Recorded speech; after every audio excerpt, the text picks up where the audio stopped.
A tremendous 3 months, actually, because this has been going on for quite a while. That was a tape that we gave to Chairman Kim and his people, his representatives, and it captures a lot, captures what could be done. And that's a great place, has the potential to be an incredible place between South Korea, if you think about it, and China. It's got tremendous potential, and I think he understands that, and he wants to do what's right. It's my honor today to address the people of the world following this very historic summit with Chairman Kim Jong Un of North Korea. Spent very intensive hours together, and I think most of you have gotten the signed document, or you will very shortly. It's very comprehensive. It's going to happen. I stand before you as an emissary of the American people to deliver a message of hope and vision and a message of peace. Let me begin by thanking our incredible hosts in Singapore, especially Prime Minister Lee, friend of mine. This is a country of profound grace and beauty, and we send our warmest wishes to every citizen of Singapore who really made this visit so important and so pleasant, despite all of the work and all of the long hours. I also want to thank President Moon of South Korea. He's working hard. In fact, I'll be speaking to him right after we're finished. Prime Minister Abe of Japan, friend of mine, just left our country, and he wants what's right for Japan and for the world. He's a good man. And a very special person, President Xi of China, who has really closed up that border. Maybe a little bit less so over the last couple of months, but that's okay. But he really has, and he's a terrific person and a friend of mine, and really a great leader of his people. I want to thank them for their efforts to help us get to this very historic day.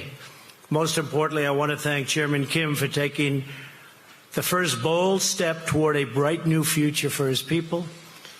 Our unprecedented meeting, the first between an American president and a leader of North Korea, proves that real change is indeed possible.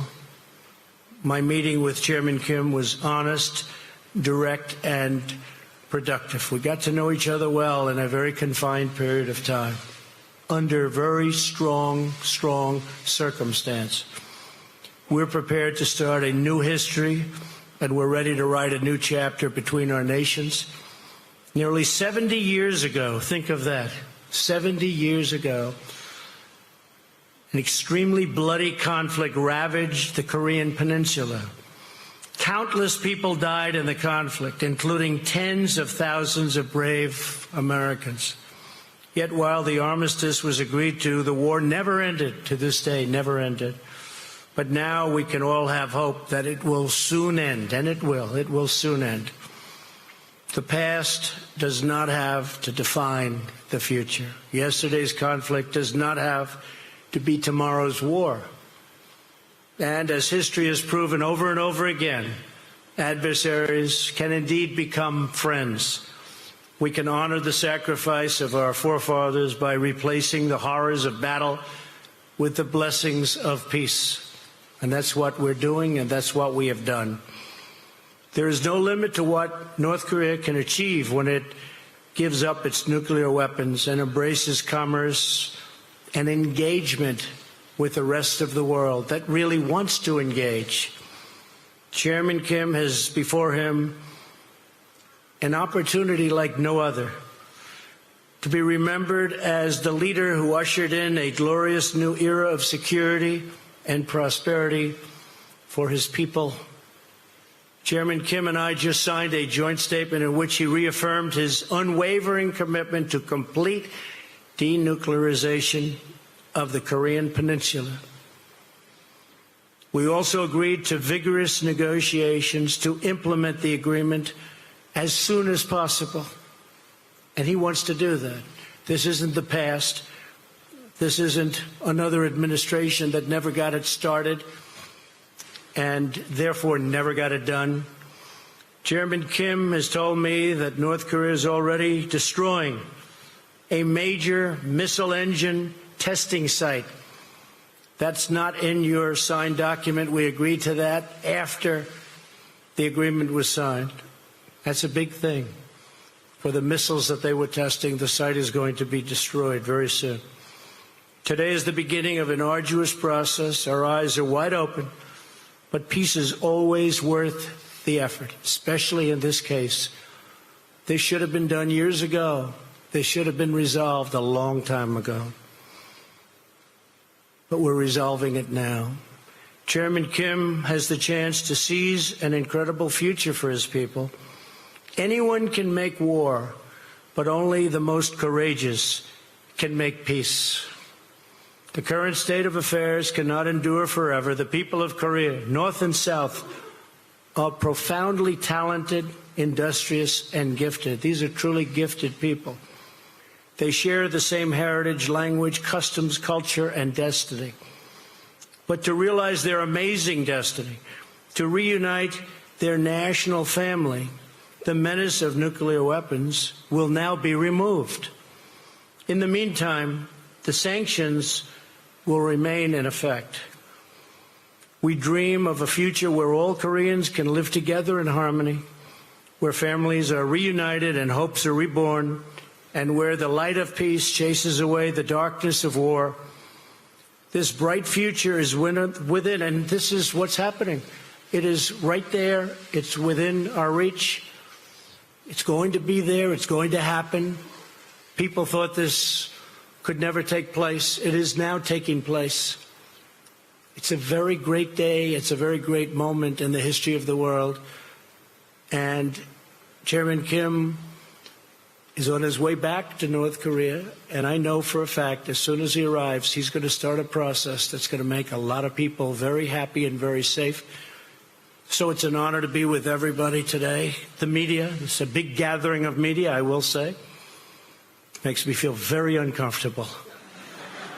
But it is what it is. People understand that this is something very important to all of us, including yourselves and your families. So thank you very much for being here. We'll take some questions. Wow. It's a lot of questions. Go ahead. Sure, go ahead. Thank you, Mr. President. Two questions for you, if you don't mind. First, the man you met today, Kim Jong Un, as you know, has killed family members, has starved his own people, is responsible for the death of Otto Warmbier. Why are you so comfortable calling him very talented? Well, he is very talented. Anybody that takes over a situation like he did at 26 years of age and is able to run it and run it tough. I don't say he was nice, or I don't say anything about it. He ran it. Very few people at that age, you can take 1 out of 10,000 probably couldn't do it. Otto Warmbier is a very special person, and he will be for a long time in my life. His parents are good friends of mine. I think without Otto, this would not have happened. Something happened from that day. It was a terrible thing. It was brutal. But a lot of people started to focus on what was going on, including North Korea. I really think that Otto is someone who did not die in vain. I told this to his parents. Special young man, and I have to say, special parents, special people. Otto did not die in vain. He had a lot to do with us being here today. Okay? Thank you very much. President, that second question for you, sir, was on the security. Second question, sir, on the security assurances you talked about in your statement. Can you be specific about what assurances you are willing to give to Kim Jong Un? Does that include reducing military capabilities? And just to follow up on your answer. No, we're not reducing anything. We're not reducing. At some point, I have to be honest, and I used to say this. Yes, John? Yes, John, go ahead. Oh, go ahead. I'm sorry. I thought you were John Roberts. I looked at you. Looked just much better, right? We're frequently confused, Mr. President. Mr. President, the joint statement does not talk about verifiable or irreversible denuclearization. No. Is that a concession on the part of the United States? No, not at all, because if you look at it, I mean, you said we are going to, let's see here, it will be gone. I don't think you can be any more plain than what what we're asking. Issues related to the establishment of the new U.S.-DPKR relations, the building. We talk about the guarantees, and we talk about unwavering commitment to the complete denuclearization of the Korean Peninsula. This is the document that we just signed. Did you discuss with Chairman Kim methods to verify, either with the United States or international organizations, that very process? And do you Yes, we did. Yes, we did. And we'll be verifying. Yeah, we'll be verifying. It'll be verified. How is that going to be achieved, Mr. President? Well, it's going to be achieved by having a lot of people there. And as we develop a certain trust, and we think we have done that, Secretary Pompeo has been really doing a fantastic job, his staff, everybody. As we do that, we're going to have a lot of people there, and we're going to be working with them on a lot of other things. But this is complete denuclearization of North Korea, and it will be verified. Will those people be Americans or international? Combinations of both. Combinations of both. And we have talked about it, yes. Yeah, go ahead. Be nice. Be respectful. I'll be very respectful, sir. What did Kim Jong Un say to you to give you the confidence that for once in the history of North Korea, they are not cheating the system and gaming the world and gaming the people who will have to go in and make sure that they're actually giving up their nuclear arsenal? Yeah, I mean, very fair question. He actually mentioned the fact that they proceeded down a path in the past, and ultimately, as you know, nothing got done. In one case, they took billions of dollars during the Clinton regime, took billions of dollars, and nothing happened. That was a terrible thing. And he actually brought it up to me. And he said, we have never gone this far. I don't think they've ever had the confidence, frankly, in a president that they have right now for getting things done and having the ability to get things done. And he was very firm in the fact that he wants to do this. I think he might want to do this as much or even more than me, because they see a very bright future for North Korea. So you never know, right? We never know. But I'll tell you what, we signed a very comprehensive document today, and I think most of you have been given that document. But we signed a very, very comprehensive document, and I believe he's going to live up to that document. In fact, when he lands, which is going to be shortly, I think that he will start that process right away. I do. I can only say that I know him for really well. It's been very rhetorical, as you know. I think without the rhetoric, it wouldn't have happened. I think without other things going along, I think the establishment of a new team was very important. They have a great team. But I think he wants to get it done. I really feel that very strongly. There's John. I think, you two guys look alike when the light is right on the hair is very similar. Let me see who has better hair. He's got pretty good hair, John. It's the angelic glow of the backlighting, Mr. President, that makes us look so similar. Of course, the denuclearization of nuclear weapons and biological weapons and whatnot is one problem in North Korea. Another huge problem is the horrible record that they have on human rights. Was that discussed at all? Is that something that you will tackle in the future? Yes, it was discussed. It will be discussed more in the future, human rights. And what was also discussed in great detail, John, was the fact that, we have, and I must have had just countless calls and letters and tweets, anything you can do. They want the remains of their sons back. They want the remains of their fathers and mothers and all of the people that got caught into that really brutal war, which took place to a large extent in North Korea. And I asked for it today, and we got it. That was a very last minute. The remains will be coming back. They're going to start that process immediately. But so many people, even during the campaign, they'd say, is there any way you can work with North Korea to get the remains of my son back or my father back? So many people asked me this question, and I said, look, we don't get along too well with that particular group of people, but now we do. And he agreed to that so quickly and so nice. It was really a very nice thing, and he understands it. He understands it. So for the thousands and thousands, I guess way over 6,000 that we know of in terms of the remains, they'll be brought back. The POW MIA issue clearly is a very important one for thousands. Especially to a lot of people that are. But what do you, President Trump, expect Kim Jong Un to do about the human rights record regarding the North Korean people? Right. It was discussed. It was discussed relatively briefly compared to denuclearization. Well, obviously, that's where we started and where we ended. But they will be doing things, and I think he wants to do things. I think he wants to. You'd be very surprised. Very smart, very good negotiator, wants to do the right thing. You know, he brought up the fact that in the past they took dialogue far. They never were like we are. There's never been anything like what's taken place now. But they went down the line. Billions of dollars were given, and you know, the following day, the nuclear program continued. But this is a much different time, and this is a much different president, in all fairness. This is very important to me. This was perhaps one of the reasons that I won. I campaigned on this issue, as you know very well, John.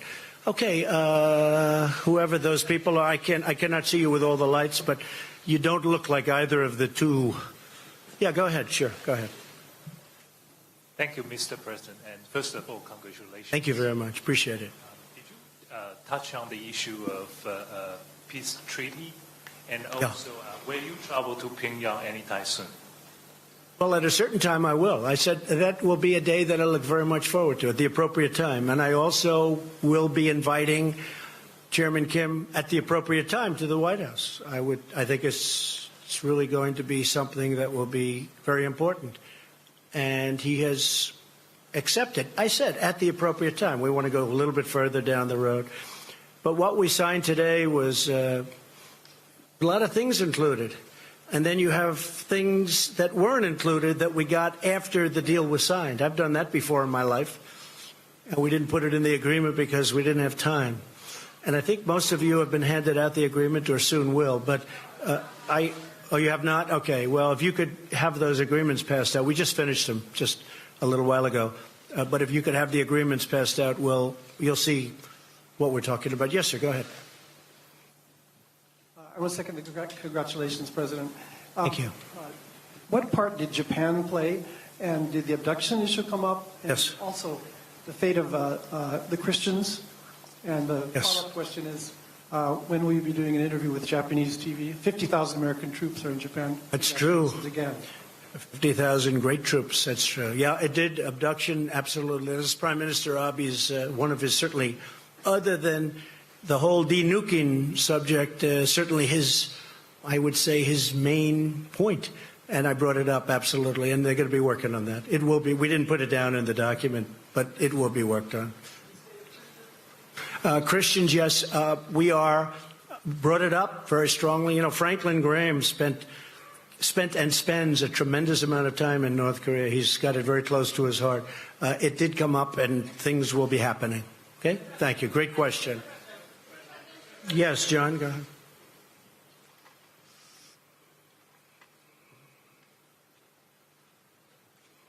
Thank you, Mr. President. Thank you, John. Returning to the question of human rights, you spoke very powerfully on the issue during your State of the Union address. You showed that you had the defector in the First Lady's box with the crutches who escaped. And you, at that point, said that North Korea has more brutally oppressed its people than any other regime on earth. Do you still believe that is the case, having sat down with Kim Jong Un? And does it need to change that? John, I believe it's a rough situation over there. There's no question about it. And we did discuss it today pretty strongly. I mean, knowing what the main purpose of what we were doing is, denuking, but discussed it at pretty good length. We'll be doing something on it. It's rough. It's rough in a lot of places, by the way. Not just there, but it's rough. And we will continue that, and I think ultimately we'll agree to something. But it was discussed at length outside of the nuclear situation, one of the primary topics. But do you think that needs to change to bring on this glorious new era you've talked about? Are they going to have to? I think it will change, yeah. I think it probably has to, but I think it will. Yeah. Thank you. Thank you very much. Steve, that's you, Steve, right there. Yes, sir. Thank you. What timetable do you envision for their denuclearization? And in the meantime, are you thinking about easing any sanctions? Well, you know, scientifically, I've been watching and reading a lot about this, and it does take a long time to, you know, pull off complete denuclearization. It takes a long time. Scientifically, you have to wait certain periods of time, and a lot of things happen. But despite that, once you start the process, it means it's pretty much over. You can't use them. That's the good news. And that's going to start very, very soon. I believe that's going to start very soon. We will do it as fast as it can mechanically and physically be done, Steve. And the sanctions? The sanctions will come off when we are sure that the nukes are no longer a factor. Sanctions played a big role, but they'll come off at that point. I hope it's going to be soon, but they'll come off. They, as you know, and as I've said, the sanctions right now remain. But at a certain point, I actually look forward to taking them off. And they'll come off when we know we're down the road where it's not going to happen. Nothing's going to happen. Okay? Thank you. Yes, go ahead, please. Thank you, Mr. President. Thank you. Congratulations on this historic summit. Thank you very much. Congratulations to everybody, by the way. Congratulations to everybody. Go ahead. You signed a document with Kim Jong Un. It's essentially a piece of paper. Yesterday we had a briefing from the Secretary of State, Mike Pompeo, and he said the following: many presidents previously have signed off on pieces of paper, only to find that the North Koreans either didn't promise what we thought they had or actually reneged on those promises. What makes this time different, Mr. President? Well, you have a different administration. You have a different president. You have a different Secretary of State. You have people that are, you know, it's very important to them, and we get it done. The other groups, maybe it wasn't a priority. I don't think they could have done it if it was a priority, frankly. I don't think they honestly could have done it even if it was a priority. And it would have been easier back then. Would have been, for me, it would have been much easier if this were 10 years ago or 5 years ago. And I'm not just blaming President Obama. I mean, this goes back for 25 years. This should have happened. I was given a very tough hand. I was given this. I was given the Iran deal and plenty of other problems. But we're doing really well. And the Iran deal, I have to be honest, I did it because nuclear is always number one to me. Nuclear is number one. But on the Iran deal, I think Iran is a different country now than it was 3 or 4 months ago. I don't think they're looking so much to the Mediterranean. I don't think they're looking so much at Syria like they were with total confidence. I don't think they're so confident right now. But I hope, with that being said, I hope that at the appropriate time, after these sanctions kick in, and they are brutal, what we've put on Iran, I hope that they're going to come back and negotiate a real deal, because I'd love to be able to do that. But right now it's too soon for that. Yes, please. Mr. President, you also talk about establishing diplomatic relations, exchanging ambassadors. How long before that happens? Good question. Hopefully soon, but we'll have to get things moving first. A little bit early for that. We have to get things moving. Yes, go ahead. Hi. Clarify when you said you're stopping war games, so you are stopping the military exercises with South Korea? Yeah, we've done exercises for a long period of time working with South Korea, and we call them war games, and I call them war games, and they're tremendously expensive. The amount of money that we spend on that is incredible, and South Korea contributes, but not 100%, which is certainly a subject that we have to talk to them about also. And that has to do with the military expense and also the trade. So we're doing that. We actually have a new deal with South Korea in terms of the trade deal. But we have to talk to them. We have to talk to many countries about treating us fairly. But the war games are very expensive. We pay for a big majority of them. We fly in bombers from Guam. I said it when I first started. I said, where do the bombers come from? Guam, nearby. I said, oh, great, nearby. Where's nearby? 6.5 hours. 6.5 hours, that's a long time for these big, massive planes to be flying to South Korea to practice and then drop bombs all over the place and then go back to Guam. I know a lot about airplanes. It's very expensive. And I didn't like it. And what I did say is, and I think it's very provocative. I have to tell you, Jennifer, it's a very provocative situation. When I see that, and you have a country right next door. So under the circumstances that we're negotiating a very comprehensive, complete deal, I think it's inappropriate to be having war games. So number one, we save money a lot. And number two, it really is something that I think they very much appreciated. Does North Korea give you something in return, though? Well, we've gotten, I've heard that. I mean, some of the people that, I don't know, maybe they really mean it. I don't always want to go against the press because I just don't, especially not today. This is too important. But I noticed that some of the people were saying that the president has agreed to meet. He has given up so much. I gave up nothing. I'm here. I haven't slept in 25 hours, but I thought it was appropriate to do because we've been negotiating for literally round the clock with them and with us and with John and with Mike and a whole team of very talented people. But we haven't given up anything other than, you're right, I agreed to meet. And I think the meeting was every bit as good for the United States as it was for North Korea. But I just wrote down some of the things we got. And they got a meeting. But only a person that dislikes Donald Trump would say that I've agreed to make a big commitment. Sure, I've agreed to take a period of time and come here and meet, and that's good. But I think it's great for us and as a country, and I think it's good for them. But what did they do to justify this meeting? Secured commitment for complete denuclearization. That's the big thing. They secured the release of 3 American hostages. They already gave them to us 2 months ago. These people are now living happily back in their homes with their families.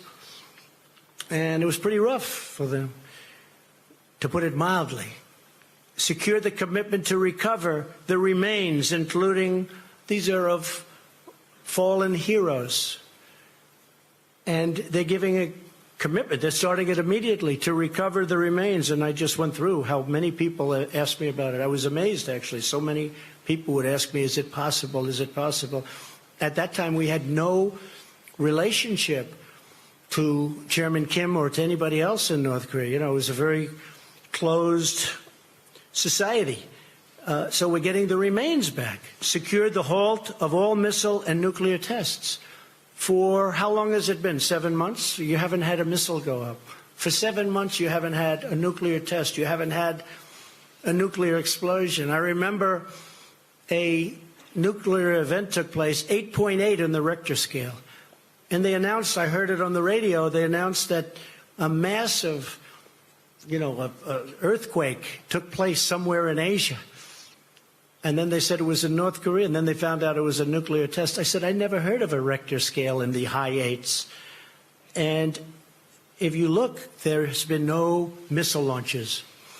They've blown up their missile area. That's going to take place. That has not been written into the contract. We're going to give you the exact details on that.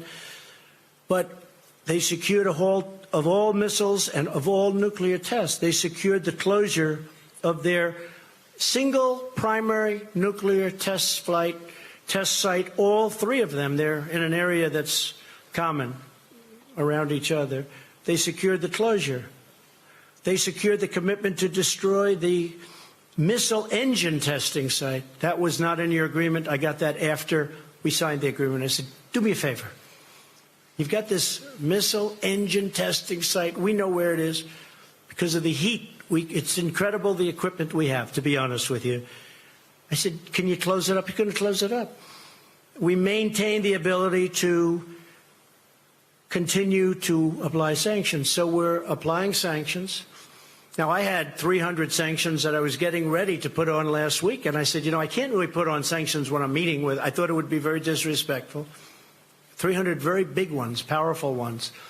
And I said it would be disrespectful. So, Jennifer, when you look at all of those things that we got, and when we got our hostages back, I didn't pay $1.8 billion in cash, like the hostages that came back from Iran, which was a disgraceful situation, what took place.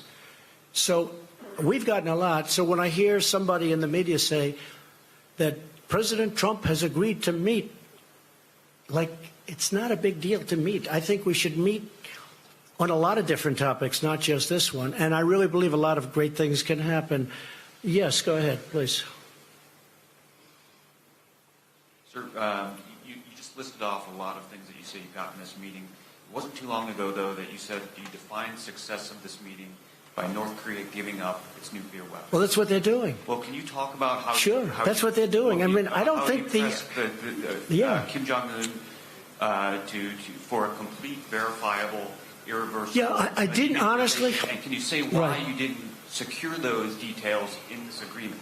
Because there's no time. I'm here one day. We're together for many hours intensively, but the process is now going to take place. And I would be surprised, Mike, if they haven't even started already. They have started. They blew up their sites. They blew up their testing site. So, but I will say, he knew prior to coming. You know, this wasn't like a surprise. It wasn't like we'd never discussed it. We discussed it. Mike discussed it very strongly with his counterpart in North Korea. They knew that this was, let's say they didn't agree to that, I couldn't sign any agreement. There was no agreement that could have been signed. So they understood that. And it wasn't a big point today because really this had been taken care of more than any other thing because it was all about this. This has been taken care of before we got here. So when we brought that up today, you see the language. It's very strong. It's in the document. Yes, ma'am. Thank you, Mr. President. Could you talk about the military consequences for North Korea if they don't follow through on the commitments that you're talking about? Well, I don't want to talk. Yeah, I know. That's a tough thing to talk about because I don't want to be threatening. I don't want to be threatening. They understood that. And you've seen what was perhaps going to happen. And, you know, Seoul has 28 million people. We think we have big cities. You look at New York where it has 8 million people. We think it's a big city. Seoul has 28 million people. Think of that. And it's right next to the border. It's right next to the DMZ. It's right there. I mean, if this would have happened, I think, you know, I've heard, 100,000 people. I think you could have lost 20 million people, 30 million people. This is really an honor for me to be doing this because I think, you know, potentially you could have lost, 30, 40, 50 million people. The city of Seoul, one of the biggest cities in the world, is right next to the border. You once spoke about fire and fury. Is that no longer the case? Well, at that time we needed perhaps fire and fury because we could not have allowed that kind of capability from the standpoint of the United States. And certainly Japan wasn't going to allow it either. Japan is right next door. One more thing. Mr. President, could you tell us about the video that you showed before this? Yeah. When did you show that to Kim? What was the goal Today. here? Yeah. We had it made up by some, I hope you liked it. I thought it was good. I thought it was interesting enough to show.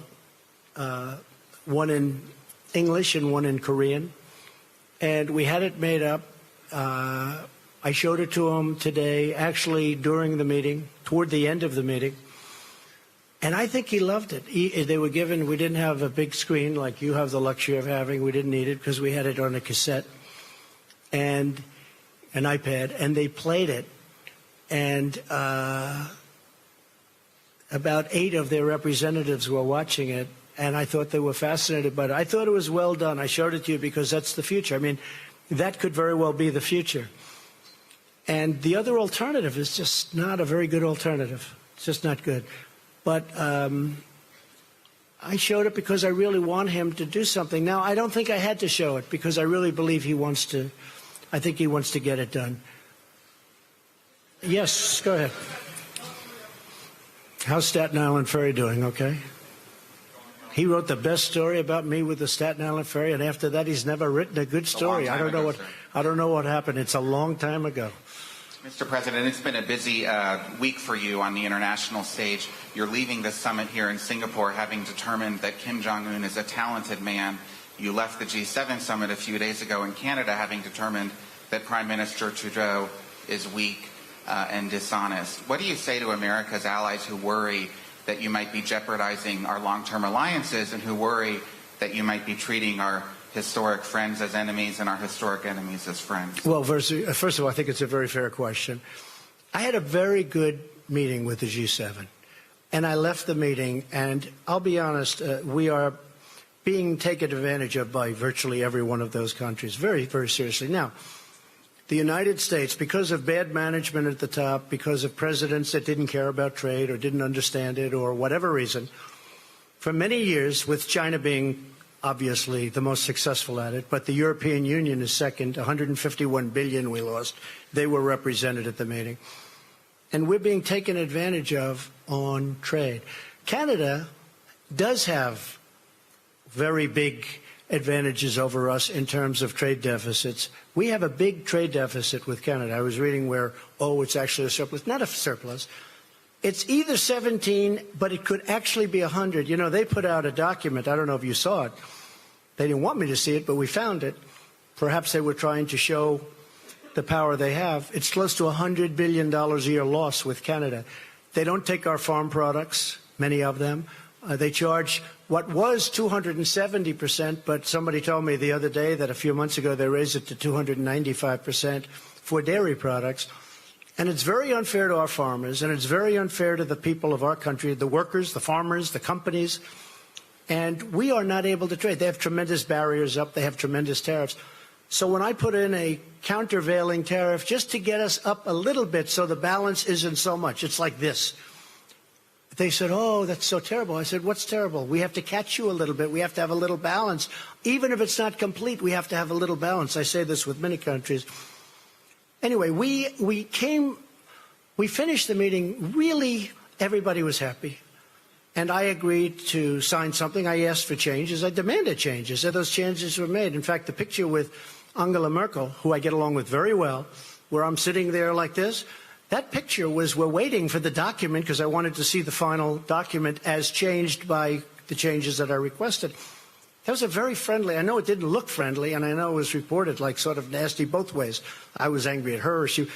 Actually, we were just talking, the whole group, about something unrelated to everything, very friendly, waiting for the document to come back so I could read it before I leave. Anyway, I left and it was very friendly. When I got onto the plane, I think that Justin probably didn't know that Air Force One has about 20 televisions.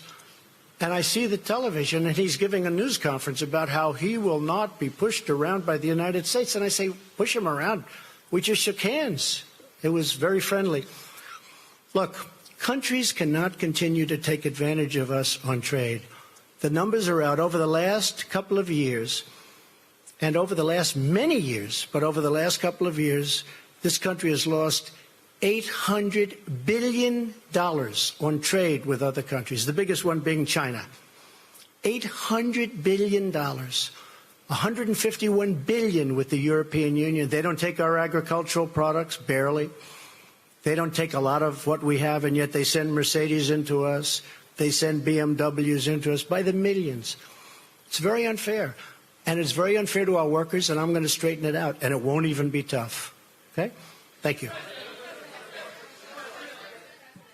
Go ahead. Go ahead.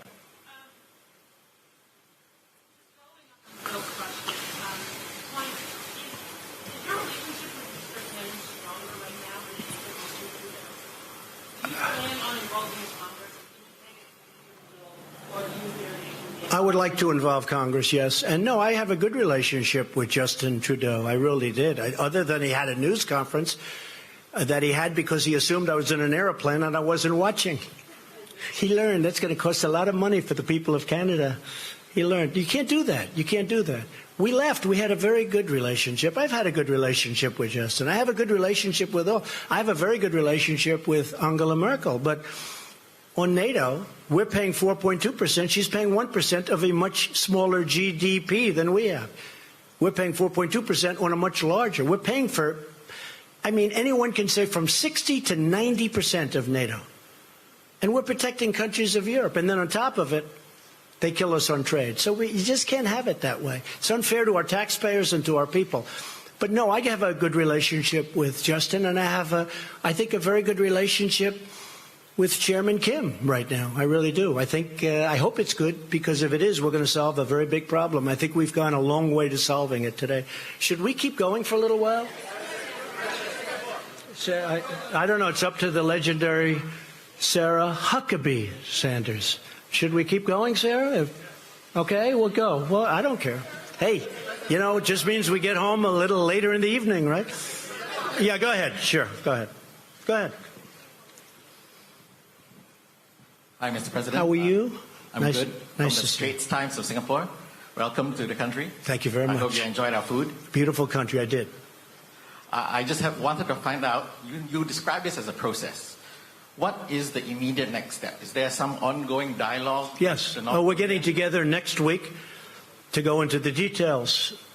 And that's our Secretary official Pompeo, level. next week with John Bolton and our entire team to go over the details and to get this stuff done. We want to get it done. He wants to get it done. We're also working very much with South Korea. We're working with Japan. We're working with China to a lesser extent, but we're working with China. And you're coming back to Singapore? I would come back gladly. Your Prime Minister was fantastic. We were with him yesterday. He's done a great job. It was very welcoming. It really probably made a difference, actually. It's a great place. Thank you very much. Thank you, Mr. Yes, ma'am. President. Thank you, Mr. President. What was it about that first interaction with Chairman Kim this morning that made you decide not to walk away after you said that you would know within the first minute if he was sincere? I've said that about relationships. I've said that about people. You know, in the first second, now I was generous, I said 5 seconds, but you know, in the first second, in some cases, sometimes that doesn't work out. But sometimes it does. From the beginning, we got along. But there's been a lot of groundwork. This wasn't like we went and we started talking about, as you know, right? We didn't just come in and start talking about these very complex subjects that have been going on for 70 years. We've been discussing this for months. And, you know, once the rhetoric stopped, once they did a great thing. You know, North Korea did a great thing by going to the Olympics, because the Olympics, and President Moon will tell you this, the Olympics was not exactly doing great. People didn't feel like being bombed out of the opening ceremonies. You know, they weren't exactly selling tickets. And as soon as the Chairman Kim, said, let's participate in the Olympics, it sold like wildfire and was a great success as an Olympics. It was a great success. He did a great thing. But since that time, pretty much since that time, because as you know, a delegation came from South Korea who had just met with North Korea. They came to the White House. They told me lots of things, including the fact that they'd be willing to de-nuke. We have one of their great people here today, that they were willing to de-nuke. And once that started, we have been really talking about that from the end of the Olympics, when the whole delegation came to say various things, including denuking. If I may, a second question. In the document that you signed earlier today, North Korea agreed to commit to denuclearization. To borrow a phrase that you have used to criticize your predecessors and political opponents, how do you ensure that North Korea is not all talk, no action? Well, I think, can you ensure anything? Can I ensure that you're going to be able to sit down properly when you sit down? I mean, you can't ensure anything. All I can say is they want to make a deal. That's what I do. My whole life has been deals. I've done great at it. And that's what I do. And I know when somebody wants to deal, and I know when somebody doesn't. A lot of politicians don't. That's not their thing. But it is my thing. I mean, again, this really could have been done, I think, easier a long time ago.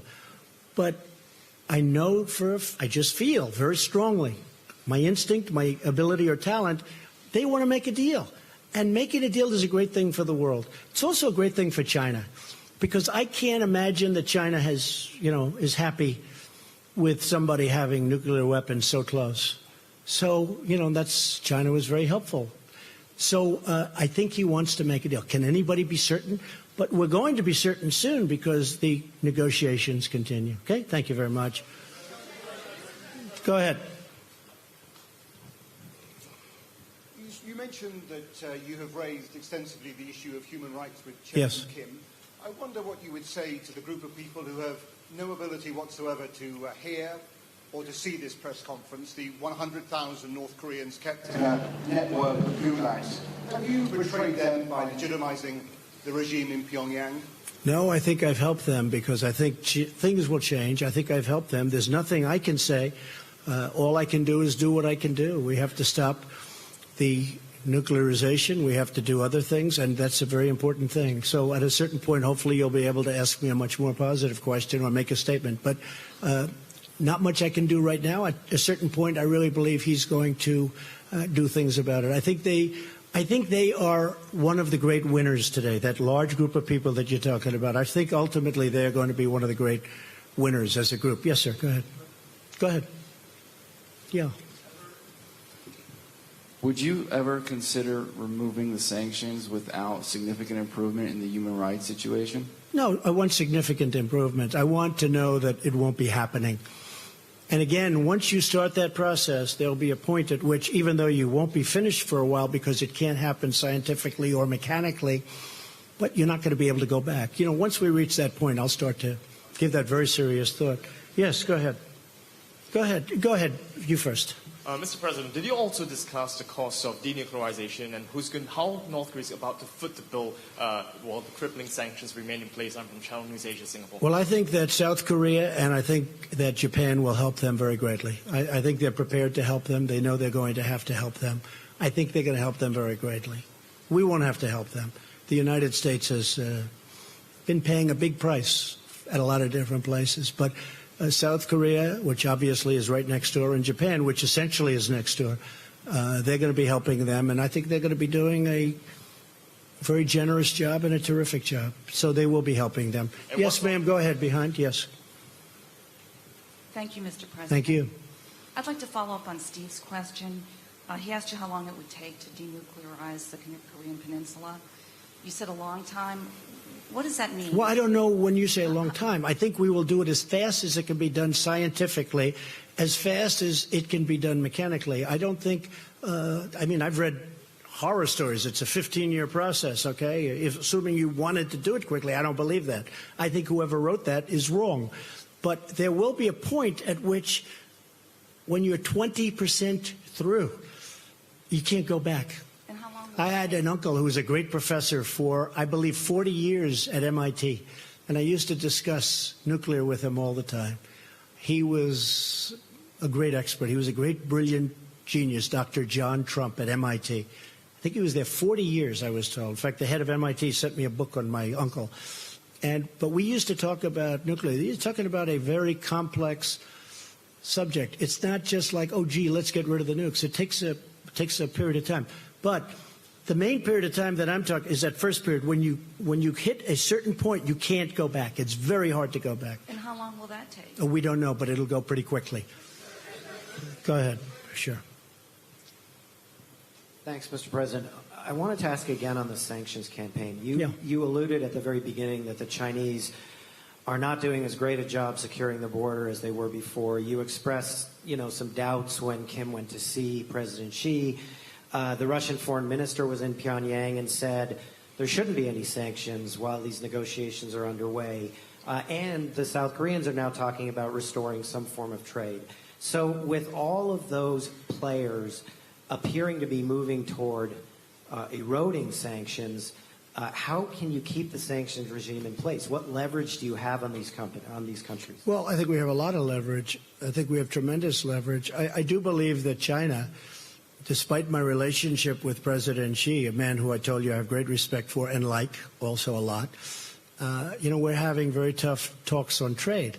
And I think that probably affects China somewhat, but I have to do what I have to do. And I think over the last 2 months, the border is more open than it was when we first started. But that is what it is. We have to do it. We have a tremendous deficit in trade, commonly known as a trade deficit. We have a tremendous deficit in trade with China. We have to do something about it. We can't continue to let that happen. And I think that has had an impact on my relationship in terms of the border. I don't think it has a relationship, I don't think it affects my feeling or my relationship to President Xi. But when we first started, we weren't ready to go that route. And as we started preparing and getting ready to do that, I think that's had an impact on, frankly, the border, which is a shame. But I have to do it. I have no choice. For our country, I have to do it. South Korea will do whatever is necessary to get a deal done. If that means we can't trade, they're not going to trade. They're definitely not going to trade. if they think, and they would do this with our concurrence, if they think that they can do some work because we're very far down the line. We're actually very far. You know, that document, when you read it today, that's far down the line. That's not something that just happened to be put together. This was done over months. And again, the rhetoric was important and the sanctions were important. I don't even know which one was more important. They were both important. Yeah, go ahead. Mr. President, David Sanger from the New York Times. I was wondering if you could give us some sense of whether Chairman Kim told you how many nuclear weapons he believes he's made, whether he's willing to turn those over first, and then whether in your mind you need to do more than was done in the Iran deal for actually dismantling both the uranium and the plutonium processes, and whether or not you've had a sense that Chairman Kim really understood what that involves and had a timetable in his own mind of shutting that. Well, David, I can tell you he understands. He understands it so well. He understands it better than the people that are doing the work for him. That is an easy one. As far as what he has, it's substantial, very substantial. The timing will go quickly. I believe you'll see some good action. I mean, as an example, one of the things with the missile site, I think you're probably surprised to hear that was a throw-in at the end, the missile site. But I really believe, David, that it's going to go very quickly. I really believe that it's going to go fast. And it is a very substantial arsenal. There's no question about it. You know, I used to say, maybe it's all talk and no action. But we have pretty good intelligence into that, although probably less there than any other country. You understand that maybe better than anybody in the room. Probably less there than any other country. But we have enough intelligence to know that what they have is very substantial. This is why, David, I always say that this shouldn't have taken place so late into the process. Wouldn't this have been better if it was 5 years ago or 20 years ago or 15 years ago and we didn't have to worry about not having a successful meeting like today? So, and I still love my first interview with you, David. I still have that interview, actually. Yeah, go ahead. Thank you.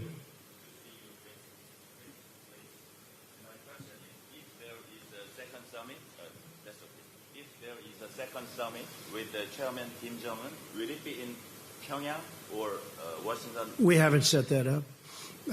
We'll probably need another summit. We'll probably need, or meeting. We can use a different term. But we'll probably need another one.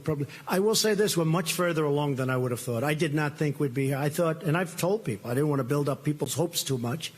I told people, I thought that this would be a successful meeting if we got along, we developed a relationship, and we could have maybe gotten to this point in 3 or 4 months from now.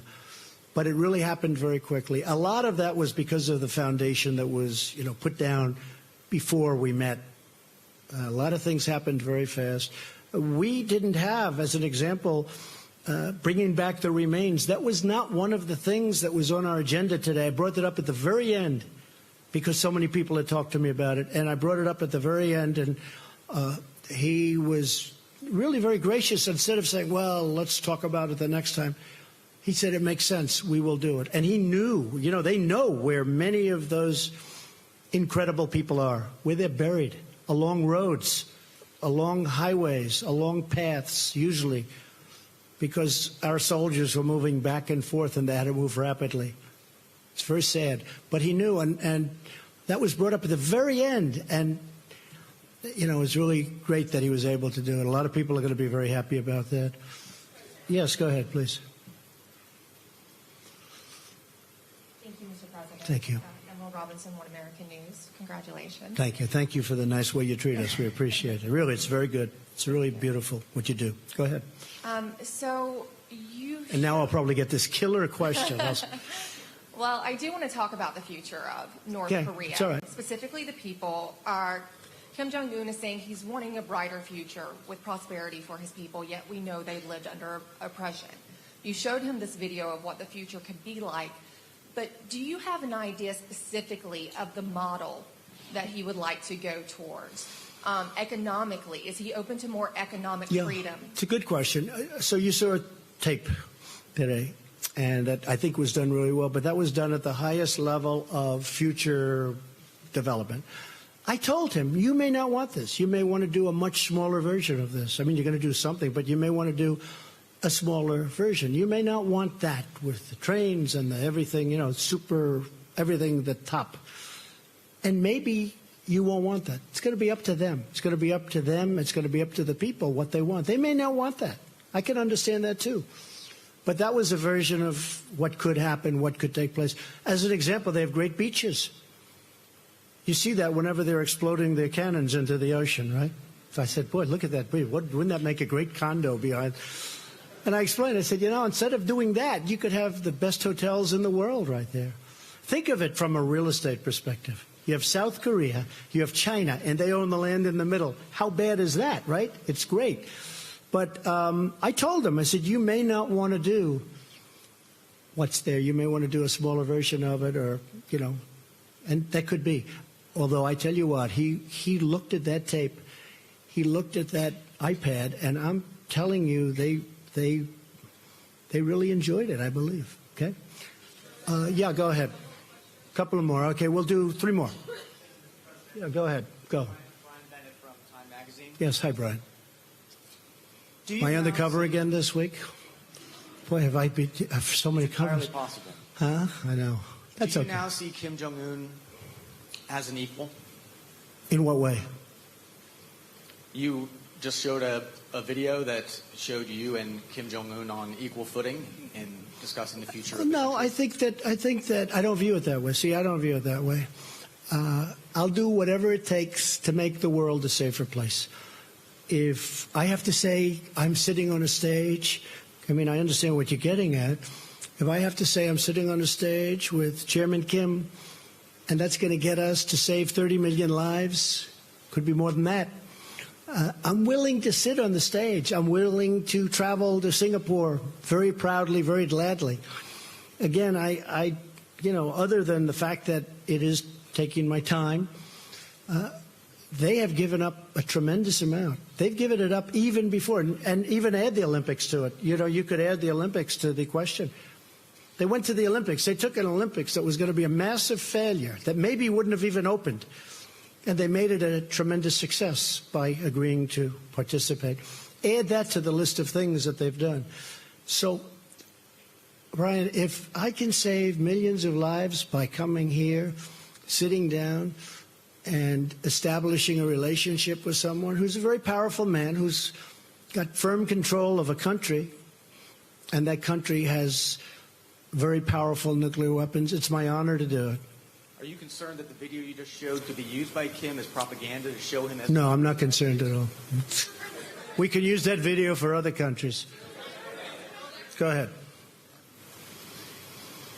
Mr. President, in the year 2000, President Clinton got a request by Kim Jong-il. Got impressed? Got a request from Kim Jong-il to travel to Pyongyang and meet him. And Clinton refused. He sent the Secretary of State Albright. Yeah, he did a great deal. And he spent $3 billion and got nothing. They started making nuclear weapons. Mr. President, you, on the other hand, got the request and right away went here to meet him. And do you understand those people who say that you gave him the ultimate present, a legitimacy to a regime who oppress its people without an ongoing process before you, as the U.S. President, as the leader of the free world, meet, shake hands with this leader of North Korea who is perceived to be oppressing brutally his own people? Okay, good. I think we just answered the question. But do you understand this I understand it much better than you do. Okay, yeah, go ahead. Go ahead. Thank you very much. Yes. Mr. President, Eliana Johnson with Sure. Politico. Hi. Hi. You mentioned a couple specific concessions that you got from Kim, the return of remains and the destruction of the nuclear site. And I know you said that was And an much add-on. more, and much more than that. Yeah, I know you said the last thing was an add-on and it wasn't in the agreement, but that he gave you his word. If he doesn't follow through on these things, what are you prepared to do in response, and will you lose faith in this process? No, I think he'll do it. I really believe that. Otherwise, I wouldn't be doing this. I really believe, and it was really the engine testing site, in addition to all of the other things that they've agreed to do. It was they have a very powerful engine testing site that, again, we're able to see because of the heat that it emits. And yeah, I'm able to. I'm very happy. I'll tell you what, I'm very happy with those 2 points, the 2 points you mentioned, but I think you might be referring to the thing that's not in, which is the engine testing site. Honestly, I think he's going to do these things. I may be wrong. I mean, I may stand before you in 6 months and say, hey, I was wrong. I don't know that I'll ever admit that, but I'll find some kind of an excuse. Okay, one more. Come on. Yeah, go ahead. Go ahead, sure. Thanks, Mr. President. Thank you. Thank you. Jennifer Chen with Shenzhen Media Group China. I just would like to know, will you call Chinese President Xi when you come back to D.C. Yes. To discuss about achievements you made today with Yes. Chairman Kim? And I will. What's your expectation about China's role to accelerate the process to establish a long-term peace mechanism? Well, my expectation about China is that China is a great country with a great leader and a friend of mine. And I really believe that he's happy that we've made this kind of progress. And I've heard from him. But I will be calling him very shortly, maybe even before I land. Okay? And I have to say, and the United States is a great country. And we have set records economically, over $7 trillion in net worth addition to what we have. And we are almost twice the size, the economy of the United States. Nobody talks about this because you do hear a lot about China, rightfully so. But the United States now is almost twice the size of the economy of China. We have a great country, and we're on a correct path. Okay, one more. That'll be it. Oh, South Korea? Where's South Korea? I think you deserve. Go ahead. Go. You deserve one, yes. You deserve one. I've got 2 questions for you, Mr. President. First, you mentioned earlier that you're going to talk with South Korean President Moon Jae-in over the phone. What do you plan to discuss with him? I just want to tell him about the meeting. Very successful, and he'll be very much involved in the final negotiation. He's a very, very fine gentleman, also a friend of mine, and I look forward to speaking to him. He'll be very happy when he hears about. I've already sent word to him about what happened. I sent the document to him, actually, and all of the details behind the document.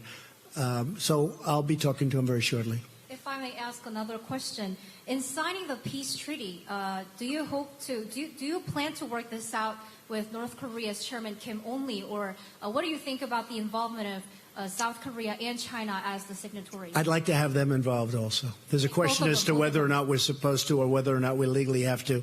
I don't care. I think it would be great to have China involved and also, of course, South Korea. Okay?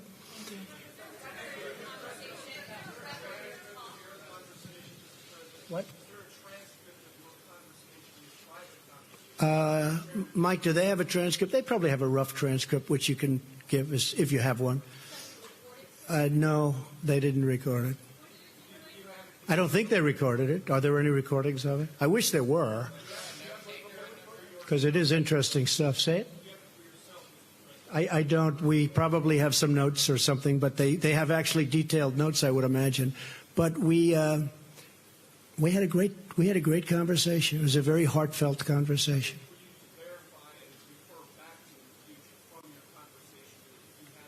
Yeah, well, I don't have to verify because I have one of the great memories of all time, so I don't have to. Okay. Okay. Yeah, but I don't want to discuss it. But what we did is we've had numerous discussions.